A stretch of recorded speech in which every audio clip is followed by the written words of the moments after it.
3. M.A. Yusuffali. കേരളത്തിന്റെ അഭിമാനമായി ലോകമെമ്പാടും പടർന്നു പന്തലിച്ച ലുലു ഗ്രൂപ്പിന്റെ അമരക്കാരനാണ് M.A. യൂസഫലി.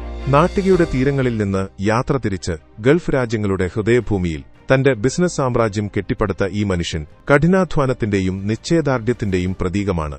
1955 തൃശൂർ ജില്ലയിലെ നാട്ടികയിൽ ജനിച്ച യൂസഫലിയുടെ ഔദ്യോഗിക നാമം യൂസഫലി മുസലിയാം വീട്ടിൽ എന്നാണ്. ചെറുപ്പത്തിലെ കുടുംബ ബിസിനസിനോടുള്ള താൽപര്യം അദ്ദേഹത്തിന്റെ മനസ്സിൽ വലിയ സ്വപ്നങ്ങൾക്ക് വിത്തുപാകി. 1973 തന്റെ 18ാം വയസ്സിൽ വലിയ പ്രതീക്ഷകളുമായി അദ്ദേഹം തന്റെ അമ്മാവന്റെ സഹായത്തോടെ അബുദാബിയിലേക്ക് കപ്പൽ കയറി. പ്രവാസലോകത്ത് അദ്ദേഹം കണ്ടുമുട്ടിയ വെല്ലുവിളികളും പ്രതിസന്ധികളും അദ്ദേഹത്തെ കൂടുതൽ കരുത്തനാക്കി.